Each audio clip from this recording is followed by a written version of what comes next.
안녕하세요. 책방차차 달콤 엘리입니다. 오늘 여러분과 함께할 책은 소설 제2한강입니다. 죽은 사람, 그것도 자살한 사람만 모여 살고 있는 곳이 있습니다. 바로 제2한강이라 불리는 곳입니다. 착한 사람은 천국에, 나쁜 사람은 지옥에 간다는데 이곳은 자살한 사람들만이 올 수 있는 곳입니다. 따지고 보면 평범한 우리들과 다를 것 없는 그 사람들이 각자의 사연을 안고 이곳으로 모입니다. 그리고 자신의 과거를 돌아보게 되죠. 설정만으로도 궁금해지는 이야기죠. 그렇다고 흉한 이야기나 자극적 소재를 가지고 있지는 않습니다.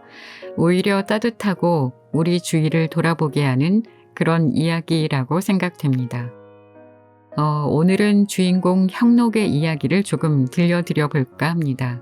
제2한강에 와서 아직 뭐가 뭔지 잘 모르는 상황의 형록이 유실물 센터에 들러 자신의 과거를 되짚어보는 부분입니다. 자, 그럼 지금부터 시작해 볼까요?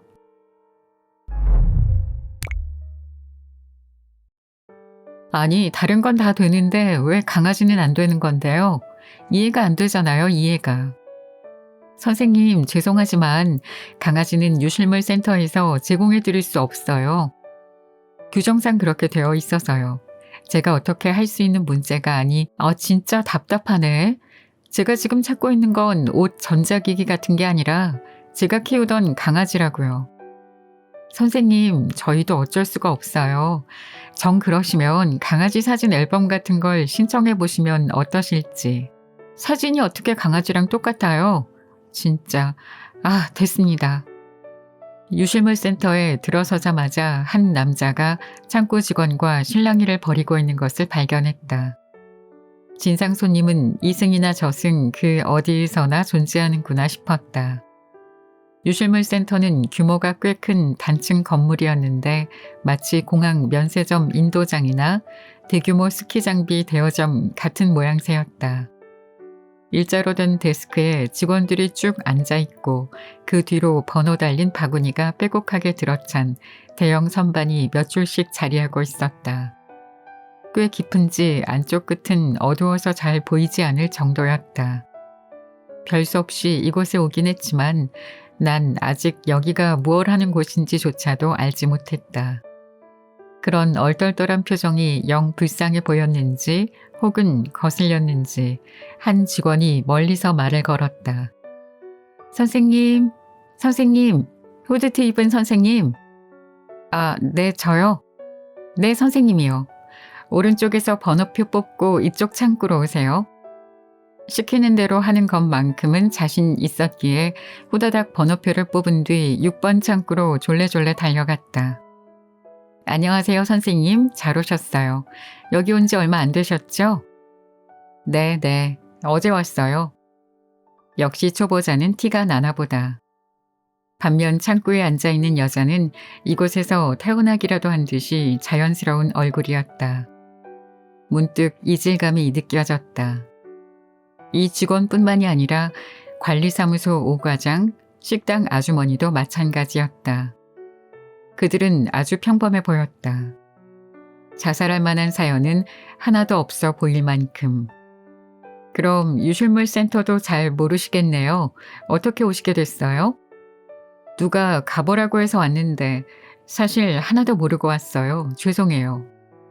죄송하긴요. 처음부터 알고 오는 사람이 어디 있겠어요. 특히 여기는 이상한 것들 투성이잖아요. 그렇죠?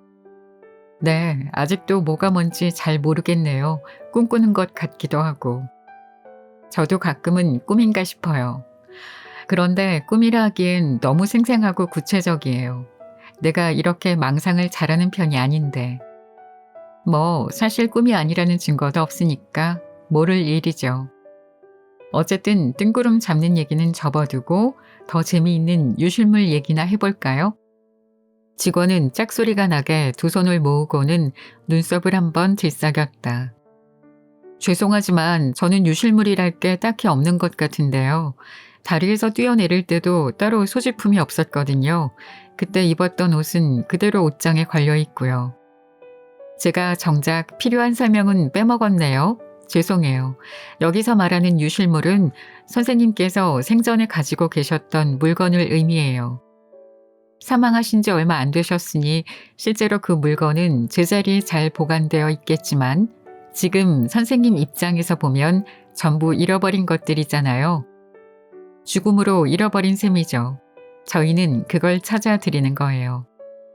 내가 가지고 있던 물건에 특별한 애착이 있는 것은 아니었지만 그것들이 막상 유실물이 되었다고 생각하니 머릿속을 하나둘 스쳐 지나갔다.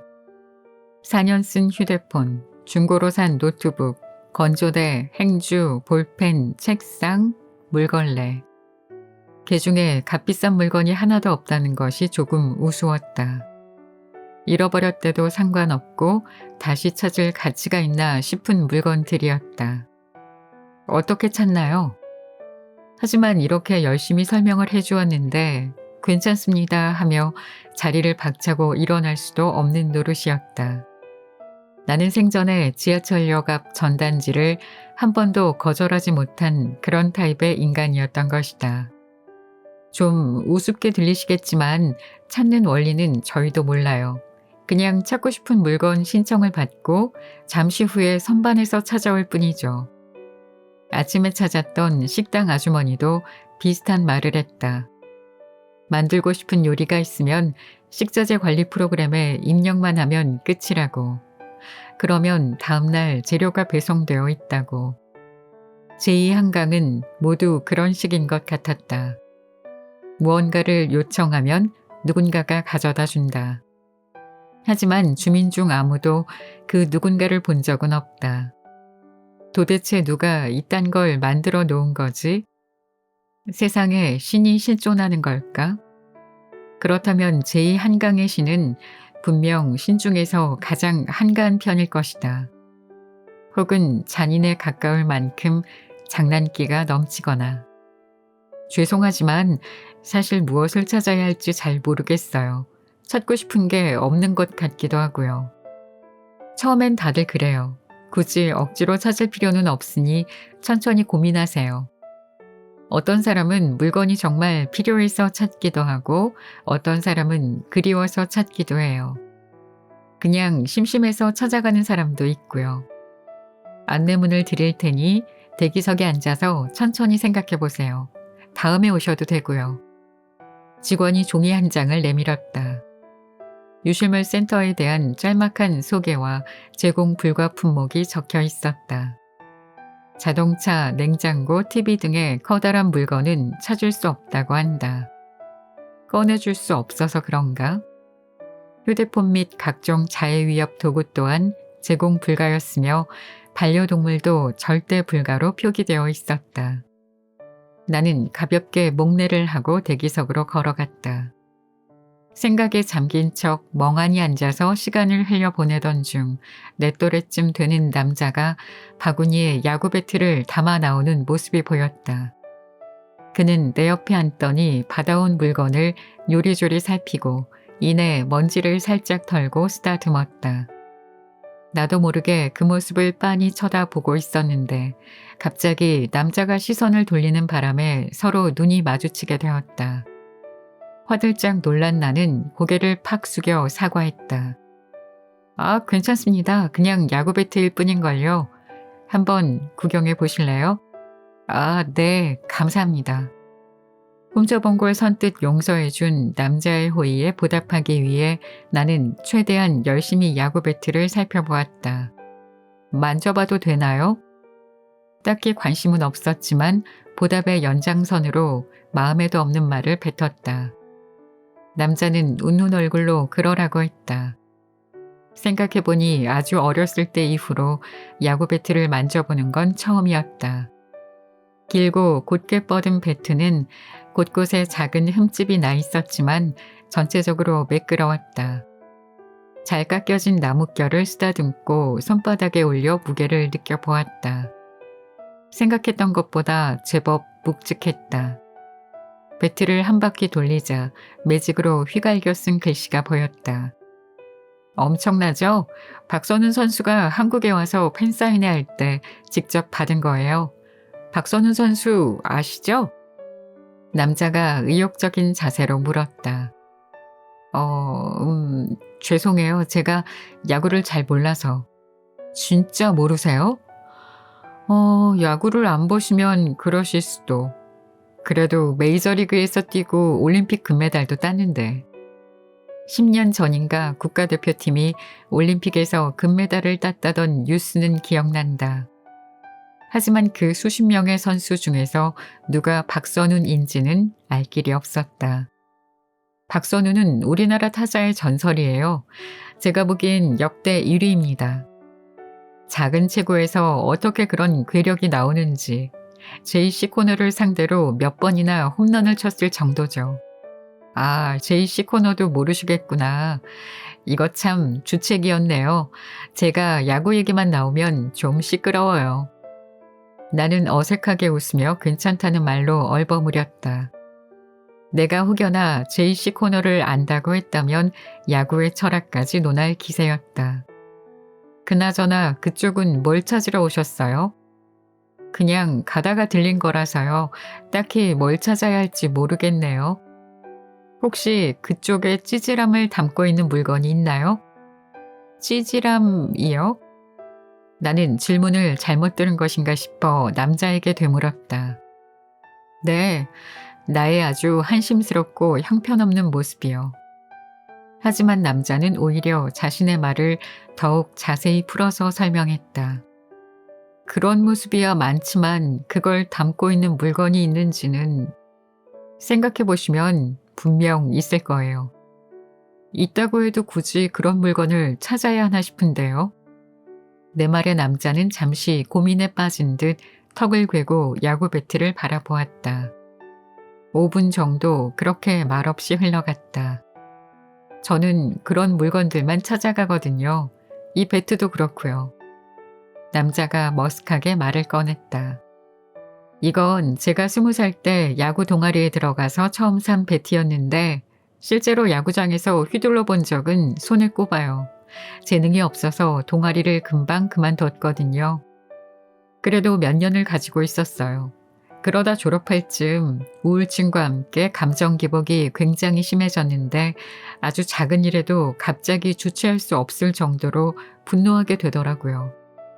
어느 날은 방에 있는데 끓어오르는 분노 때문에 발가락에서 머리끝까지 열이 오르는 거예요. 과제가 잘 안 풀렸거든요. 그때 이 배트가 보였어요. 앞뒤 잴 것도 없이 낚아채서 책상 위에 열려있던 노트북을 후려 갈겼죠. 스위트 스폿에 정확히 맞은 타격이었어요. 두 동강이 나서 날아가는데 그게 슬로모션으로 보이는 거 있죠? 야구를 잘하는 사람은 이 기분을 하루에도 몇 번씩 느낄 수 있겠구나 싶어 부럽더라고요. 노트북이 아까우셨을 텐데. 몇 초 후에 바로 후회하긴 했습니다. 제가 해놓고도 어안이 벙벙했어요. 그리고 나서 부서진 노트북 조각을 주워 담는데 헛웃음이 나더라고요. 미친놈, 미친놈 하는 소리를 입 밖으로 몇 번이나 내면서 치웠다니까요. 남자는 지금 생각해도 민망한지 괜히 모자챙을 매만졌다. 찌질한 모습이라고 말씀하신 게 그런 일? 네, 야구를 좋아하긴 해도 실력이 없어 주눅든 채 동아리를 그만두었던 거, 분노를 참지 못했던 시기, 아까워하며 노트북을 치우던 멍청한 장면까지요. 이 배트를 보고 있으면 전부 떠올라요. 제가 유실물 센터에 처음 왔을 때 그런 물건들을 싹 다 긁어 모아서 강물에 던져버리려고 했거든요. 마음이라도 후련하게요. 근데 다 받아놓고 나니 그러질 못하겠더라고요. 아무리 한심하고 멍청한 모습이라도 그 자체가 나였으니까요. 하나씩 버릴 때마다 나의 일부분이 잘려나갈 것이고 그러다 보면 결국 나라는 사람은 존재 자체가 사라지게 될 거란 생각이 들었죠. 저는 저를 지워버리려고 자살한 게 아니거든요. 더 이상 고통받지 않게 나를 지키고 싶었던 것뿐이지. 나는 어떤 대답을 하는 대신 죽기로 했던 그날을 떠올렸다. 그때의 나도 세상에서 나를 지우고 싶었다기보다는 내게서 세상을 지우고 싶었다. 세상이 나를 감당할 수 없던 게 아니라 내가 세상을 감당해낼 자신이 없던 것이니까. 그렇다고 제가 나의 찌질한 모습까지 사랑해야겠다고 생각하는 낭만파는 아니에요. 그게 가당키나 하겠습니까? 그냥 이제라도 찌질한 모습을 있는 그대로 받아들이려고 연습하고 있는 거죠. 그런 모습을 자책하고 벗어나기 위해 발버둥 치는 건 이미 수도 없이 해봤어요. 죽어서도 같은 일에 또 시간을 쏟고 싶지 않아요.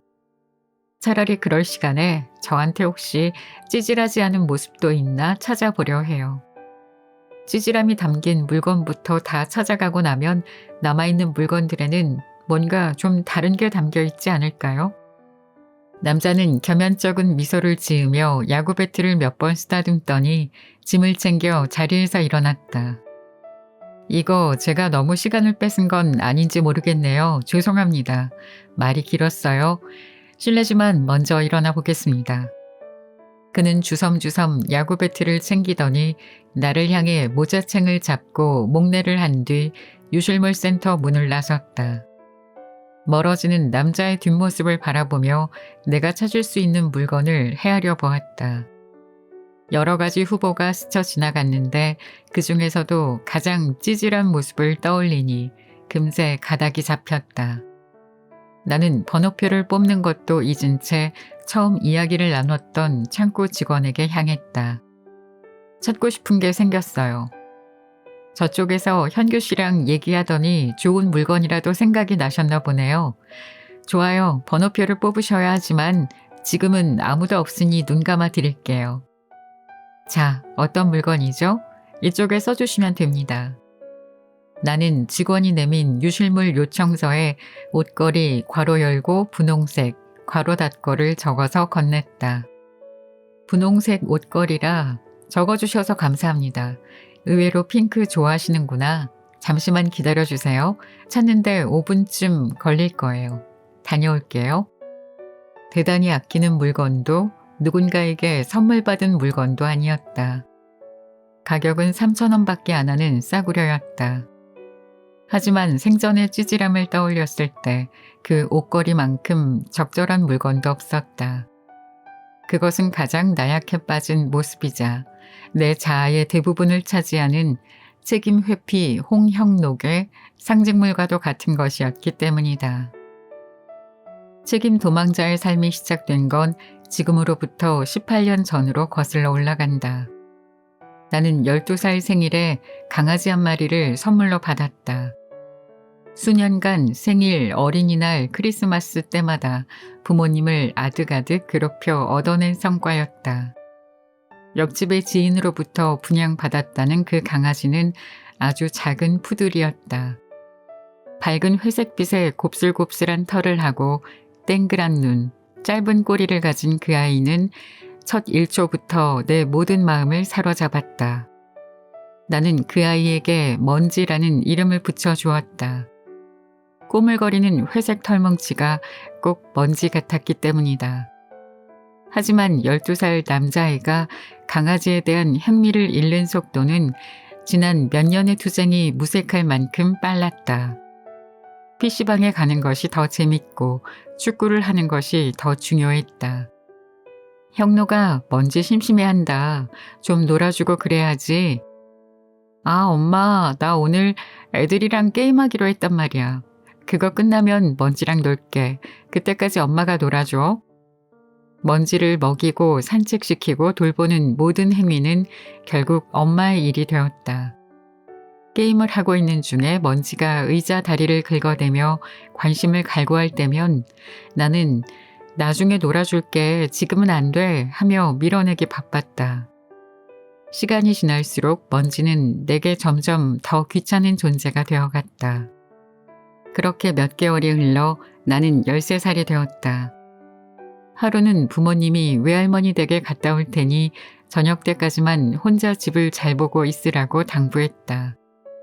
그날도 나는 게임을 하고 있었고 얼굴도 보지 않은 채 네, 다녀오세요 라고 답했다. 먼지도 잘 보고 알겠지? 아, 알았어요. 빨리 가세요. 알아서 할게요. 게임을 한바탕 끝내자 허기가 졌다. 집안 곳곳을 살펴봤지만 그날따라 흔한 과자 한 봉지도 보이지 않았다. 나는 엄마가 식탁 위에 올려놓은 돈을 들고 나가기로 했다. 신발을 신으려는 찰나 타닥타닥하는 발소리와 함께 먼지가 다가왔다. 먼지는 입에 목줄을 물고 나를 바라보았다. 먼지야, 나 혼자 갔다 올게. 금방 올 거야. 그렇게 몇 번을 떼어놓으려 해도 낑낑 소리를 내는 통에 데리고 나갈 수밖에 없었다. 언제가 마지막이었는지 기억나지도 않을 만큼 산책이 낯설게 느껴졌다. 먼지는 계속 냄새를 맡으려 이리저리 움직여댔는데 13살의 내겐 그저 짜증스러운 행동일 뿐이었다. 나는 줄을 획 낚아채면서 빨리 앞으로 가자고 보챘다. 갑작스러운 조임에 화들짝 놀랐는지 먼지는 아까보다 풀이 죽은 발걸음으로 내 뒤를 쫄래쫄래 따라왔다. 물론 그때의 나는 먼지의 기분 따위는 신경 쓰지 않았다. 과자를 사고 집으로 돌아가는 길, 나는 문방구라는 피할 수 없는 유혹을 마주했다. 귀신에 홀린 듯 한 손에는 과자 봉지, 한 손에는 먼지 목줄을 잡은 채 문방구로 빨려 들어갔는데 문방구 아저씨가 걔는 안 돼, 밖에 묻거나 하고 으름장을 놓았다. 나는 주눅이 들어 괜히 먼지에게 큰 소리로 말했다. 먼지야, 너 때문에 못 들어가잖아. 진짜 짜증나게. 밖에서 기다려. 금방 나올게. 나는 그렇게 먼지를 혼자 두고 문방구에 들어갔다. 좋기 15분은 이것저것 만져보다가 기어이 캐릭터 카드 한 팩을 사고서야 구경을 마칠 수 있었다. 한 손에 과자 봉지, 한 손에 카드팩을 든 나는 세상 부러울 것이 없었다. 집에서 과자를 먹으며 카드팩을 뜯어볼 생각에 가슴이 부풀어 오르는 것만 같았다. 그때 갑자기 어딘가 허전함이 느껴졌다. 아, 맞다. 먼지. 그제서야 내가 먼지를 묶어두지 않고 그냥 세워두었다는 사실이 떠올랐다. 없어졌으면 어떡하지? 나는 혼자 떨고 있을 먼지보다 엄마에게 혼날 내가 더 걱정되었다. 그 자리에 있어야 하는데. 등을 타고 땀줄기가 주룩 흘렀다. 뇌가 흔들리고 치아가 진동할 만큼 헐레벌떡 뛰어갔지만 먼지는 없었다. 먼지를 닮은 진짜 먼지들만 쓰레기와 섞여 굴러다닐 뿐이었다. 먼지야, 먼지야 어디 있어? 빨리 나와. 애타게 불러도 먼지는 나타나지 않았다. 주변 놀이터, 상가, 아파트 단지를 다 뒤져보았지만 먼지는 보이지 않았다. 나는 엉엉 울며 집으로 돌아갔다. 말없이 사라져버린 먼지가 지독하게 원망스러웠다. 집에 도착한 나는 귀와 심장만 작동하는 사람이 된 것 같았다. 현관 밖에서 새어 들어오는 미세한 발소리들이 스피커를 최대 볼륨으로 틀어놓은 것처럼 두 귀에 쩌렁쩌렁하게 울렸고 혈관 속에 경주마를 수백 마리 풀어놓은 듯 심장이 요란스럽게 뛰었다. 몇 시간 후 현관 비밀번호를 누르는 소리가 났을 때는 고막이 찢어지고 모든 혈관이 쪼그라드는 느낌이었다. 형노가 엄마 왔어. 네. 대답이 왜 그래? 먼지는 잘 놀아줬어? 먼지는 대꾸도 없네. 벌써 뛰어나와서 난리를 쳤어야 하는데. 형노가 먼지 어딨니? 자나? 먼지야. 엄마는 집안 곳곳을 살폈지만 이미 사라져버린 먼지를 찾을 순 없었다. 이상하네. 형노가 먼지 어디 갔니? 그게 내가 분명히 그니까... 나는 먼지를 잃어버린 일을 이실직고 했다. 그리고선 등짝에 손바닥이 날라올까 눈을 질끈 감았다. 10초가 흐를 때까지 손바닥은 날아오지 않았다. 30초가 지나도 아무 일이 없자 예상보다 한참 더 잘못됐다는 것을 깨달았다. 나는 조심히 눈을 떠서 엄마를 바라봤다. 나는 내가 마주친 눈이 우리 엄마의 눈인지 확신할 수 없어서 눈을 비볐다. 겉모습은 분명 엄마였지만 그 눈빛은 너무나 낯설었다. 분노, 원망, 슬픔, 절망이 모두 섞여 있었는데 그 밑바닥엔 짙은 한심함이 깔려 있었다. 다른 건 차치하더라도 그 한심하다는 눈빛은 정말이지 견딜 수 없었다. 너무나도 차갑고 무서웠다. 다시는 예전의 엄마를 만날 수 없을 것만 같았다. 형노가 강아지 하나 챙기지 못하고 뭐 했어? 그게 그렇게 어렵디? 엄마 죄송해요. 지금 먼지는 얼마나 무섭겠니? 이 과자랑 카드는 뭐야? 이거 사느라 정신 팔려서 먼지도 못 챙기고 정신을 어디다 두고 다니는 거야? 여보 그만해. 괜찮다 형노가. 걔를 키우다 보면 잃어버릴 수도 있지. 알아서 잘 살 거야. 잊어. 다시는 개 키우자는 말 꺼내지 말고. 아빠의 말은 이글이글 타오르기 시작한 엄마의 울분에 기름을 끼얹었다. 엄마는 먼지가 불쌍하지도 않냐, 어떻게 물건처럼 말하냐며 더 심하게 역정을 냈다. 먼지 실종 사건은 결국 부모님의 싸움으로 번졌고 나는 방으로 도망쳤다. 귀를 꽉 막았지만 한마디 한마디가 곡괭이가 되어 가슴을 내리찍었다. 눈물이 주르륵 흐르고 몸이 떨렸다. 당신 닮아서 저렇게 찔찔지 못하지. 어떻게 먼지를 잃어버리고 와. 그러니까 내가 개 키우지 말자고 했잖아. 제가 잘 돌볼 수 있을 거라고 생각한 게 바보 같은 거 아니야? 아빠씩이나 되어가지고 그게 할 말이야? 난 형록이 그런 식으로는 못 키워. 조그만 강아지 하나도 돌보지 못하면 도대체 커서 뭐가 되겠어? 아니, 쟤를 나 혼자 키웠니? 당신이 제대로 교육을 못 시켰으니까 저러는 거 아니야? 뭐가 어째? 그럼 당신 혼자 키워. 내 가슴은 계속된 곡괭이질을 견디다 못해 너덜너덜해졌다. 싸움은 2시간 동안 계속되었고 2주간의 냉전으로 이어졌다. 그날 이후 나는 엄마의 한심함이 서린 눈빛을 다시는 보지 말아야겠다고 다짐했다. 엄마가 그 눈빛을 다시 꺼내는 날에는 분명 나를 버릴 것만 같았으니까. 나는 근본적인 원인을 제거하기로 했다. 그 방법이 바로 어떠한 책임도 떠맡지 않는 것이었다. 애초에 책임을 지지 않으면 엄마를 실망시킬 일도 없을 터였다. 나는 두부를 사오라는 작은 심부름조차 피하기 시작했다. 내가 고른 두부가 맛이 없을까봐, 두부를 들고 오다가 넘어져서 뭉그러뜨릴까봐. 책임 회피의 노력은 학교 생활로 이어졌다. 잘못 나섰다가 괜히 한심한 인간으로 낙인 찍히고 싶지 않았다.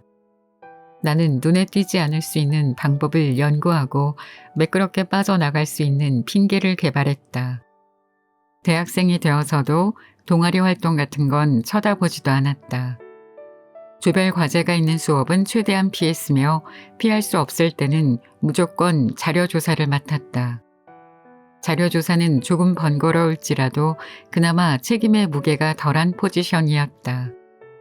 어떻게든 모아서 주기만 하면 최종적인 책임은 PPT 제작자와 발표자에게 넘어가니까. 이런 인생이다 보니 인간관계도 아주 제한적이었다. 친구를 세노라면 손가락 1개 혹은 2개면 충분했는데 그마저도 혼자만의 착각인가 싶을 정도였다.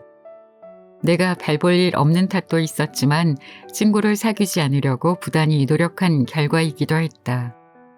나 같은 사람이 친구를 두어봤자 언젠가 실망만 안길 것이 뻔했다. 결국 그들은 나를 떠나갈 테고 난 그런 상실을 견뎌낼 자신이 없었다.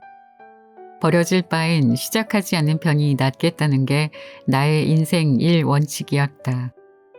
외로움이 넘실넘실 차오를 때면 나는 처참히 버려진 내 모습을 상상하며 꾹꾹 눌러 삼켰다.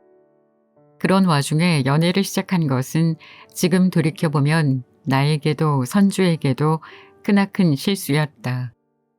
같은 과 후배였던 선주는 내게 어떤 호기심이 생겼는지 어느 날 대뜸 같이 밥을 먹자고 했다. 수업에서 잠시 같은 조로 엮였던 것 외에는 특별한 교류가 없었기에 적잖이 당황스러웠다. 거절하지 못해 먹었던 그 밥 한 끼는 다음 약속을 낳았고 그 다음 약속은 또 그 다음 약속을 낳았다. 그래, 연애 한 번쯤은 하는 어설픈 마음으로 나는 인생 1원칙을 깼다. 그건 불가항력이었을지도 모르겠다. 나는 첫 식사 이후 이미 선주에게 빠져든 상태였다. 그런 게 혹시 사랑의 힘이었을까? 나는 서툴렀지만 선주에게만큼은 실망감을 주지 않기 위해 안간힘을 썼다. 1년이 흘러 우리 둘은 대학 졸업반이자 취업준비생이 되었다. 나는 최대한 전통 깊고 규모가 큰 회사를 찾아 지원했다. 구인구직 사이트와 취업정보 카페를 샅샅이 뒤져 조직 문화가 수직적인지도 꼼꼼하게 확인했다. 수평적인 조직을 선호하는 선주와는 정반대였다. 수직적인 조직은 자유가 제한될지언정 짊어져야 할 책임은 더 가벼울 것이라 생각했기 때문이다. 그런 회사에 들어가 없어져도 눈치채지 못할 부품이 된다. 정해진 일을 기계처럼 한다. 상사가 시키면 그대로 한다. 월급을 받는다. 이런 쳇바퀴야말로 내가 생각하는 가장 이상적인 직장 생활이었다.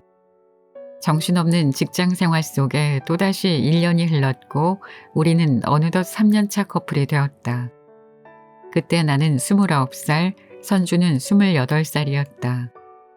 덮밥집에서 끼니를 때우고 내 자취방으로 걸어가고 있던 어느 날 선주는 내게 이렇게 물었다. 형노가 우리 결혼할까? 어? 뭘 그렇게 놀란 표정이냐 섭섭하게. 선주가 자리에 멈춰서서 나를 흘겨봤다. 아니 생각해 본 적이 없어서. 3년이나 만났는데 생각해 본 적이 없다고? 그동안 내가 농담 반 진담 반으로 몇 번 얘기도 했었는데. 그렇지. 근데 제대로 생각해 본 적은 없다는 뜻이었어. 됐어. 나도 너랑 결혼 별로 안 하고 싶어. 오늘은 여기서 헤어지자. 나 집에 간다. 잘 가. 선주야. 솔직히 말해서 끔찍했다.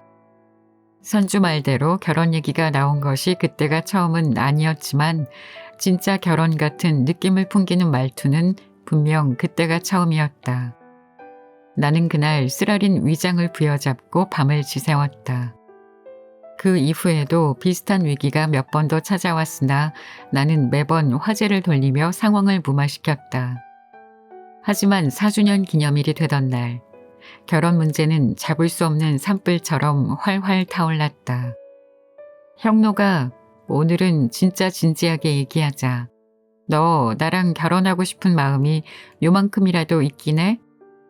선주는 엄지와 검지 사이에 1cm 남짓한 틈을 만들어 내 눈앞에 들이밀었다. 왜 대답을 못해?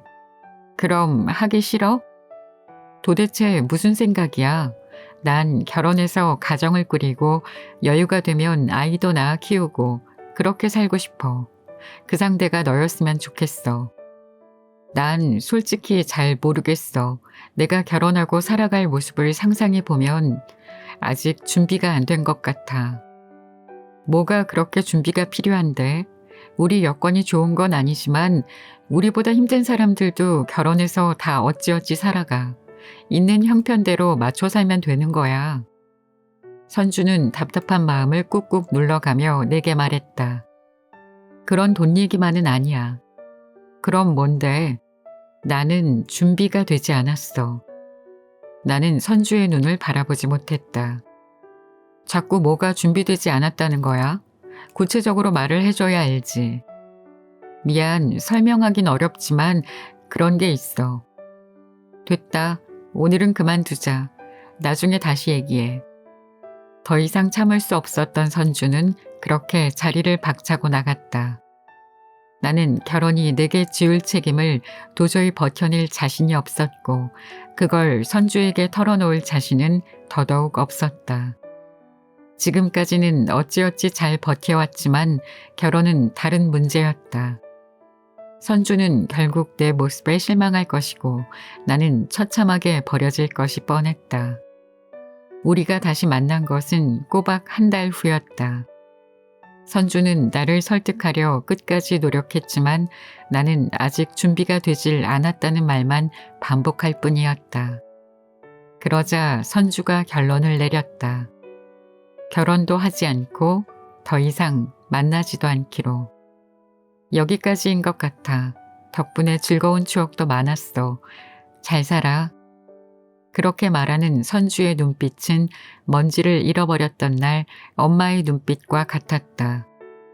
분노, 원망, 슬픔, 절망과 함께 한심함이 짙게 깔려있는 그 눈빛에 나는 몸을 부들부들 떨었다. 나는 선주를 잡을 수 없었다. 그저 선주가 앉아 있었던 의자를 3시간 동안 가만히 바라보았다. 버려지지 않기 위한 노력은 결국 버려지는 이유가 되었다. 나는 그날 집에 돌아와 신발도 벗지 않은 채 바닥에 드러누웠다. 나를 제외한 지구의 모든 생명체들이 다른 행성으로 옮겨가 유일한 지구인이자 외계인이 된 기분이었다. 끔찍하게 외로웠다. 선주가 보고 싶었다. 갑자기 혼자 이 방에 있다가는 싱크홀에라도 빨려 들어가 죽을 것만 같은 불안감이 일었고 나는 몸을 일으켜 거리로 뛰쳐나갔다. 날은 가을 저녁이라 그런지 제법 쌀쌀했다. 밖에 나와 지구인들의 존재를 확인하고 나면 불안감이 가실 줄 알았는데 오히려 수많은 인파 속에서 나만 혼자라는 생각이 더욱 선명해지면서 호흡이 가빠지고 심장이 요동쳤다. 나는 결국 방향을 돌려 다시 집으로 향했다. 빠르게 발걸음을 옮기던 중 생활용품점 외부 가판대에 걸린 옷걸이들이 눈에 들어왔다. 선주는 항상 문고리에 옷을 걸어두는 나에게 제발 옷걸이 좀 사서 걸어라며 질책을 하곤 했었다. 나는 3,000원을 주고 분홍색 옷걸이 묶음을 샀다. 그리고 집에 도착하자마자 입고 있던 외투를 벗어 옷걸이에 걸려고 했다. 하지만 이제 더 이상 그 모습을 봐줄 선주가 없다는 생각에 모든 것이 부질없게 느껴졌다. 나는 외투를 평소와 같이 문고리에 대충 걸어두고는 그 옷걸이를 서랍에 처박았다. 그리고는 평생, 그러니까 죽을 때까지 그것을 꺼내보지 않았다. 오래 기다리셨죠? 색깔 구분이 잘 되지 않아 찾는데 애 좀 먹었네요. 여기 있습니다. 분홍색 옷걸이. 제 것 맞네요. 감사합니다. 몇 년 만에 만난 그 옷걸이는 왠지 제대로 마주하기 어려웠다. 나는 옷걸이를 전체 모습이 아닌 부분 부분으로 끊어서 훑어봤다. 어떤 사연인지는 모르겠지만 현규 씨 표현을 빌리자면 선생님의 찌질함이 담긴 물건이겠죠. 저한테도 그 얘기를 했었거든요. 이 물건 그냥 일기장 같은 거라고 생각하세요. 일기장이요? 네, 어른이 될 때까지 버리지 않고 가지고 있는 어린 시절 일기장이요. 딱히 꺼내보지도 않지만 그렇다고 없애지도 않잖아요. 좋은 일이건 창피한 일이건 전부 묵혀둔 채로요. 그냥 거기에 있구나 하고 살아가는 거예요. 부정하지도 않지만 신경 쓰지도 않은 채로. 전 그게 제일 편하더라고요. 아, 네. 감사합니다. 수고하세요. 나는 옷걸이를 손가락에 대롱대롱 걸고 유실물 센터를 나섰다. 옷걸이에는 이별로 끝난 4년 연애, 자살로 끝난 30년 인생의 한심한 역사가 응축되어 있었다. 재미있게 들으셨나요? 제2한강이라는 가상의 공간이 존재한다는 것도 묘한 발상이지만 죽은 이들의 또 다른 삶, 그들이 자신의 삶을 돌아보는 과정을 지켜보는 것도 이 책의 묘미인 것 같습니다. 여러분은 만약 살아생전에 자신의 것 중에서 이렇게 유실물 센터를 통해 받고 싶은 것을 고르라면 어떤 것을 고르시겠어요? 책을 읽으면서 내가 가진 것들이 무엇이 있나 헤아려 보게 되었습니다. 꽤 많더라고요. 그 중에는 값 나가는 것도 있고 보잘것없지만 내게는 소중한 것들도 있고요. 지금 당장이라면 우리 강아지를 선택하고 싶지만 유실물 센터에서는 반려견은 절대 불가라고 하니 다시 생각해 봐야겠네요. 오늘은 상황과 설정은 조금 어두울 것 같았지만 요소요소의 유쾌함과 유머가 살아있는 매력적인 소설 제2한강을 함께 했습니다. 지금까지 책방차차 달콤 엘리였습니다. 감사합니다.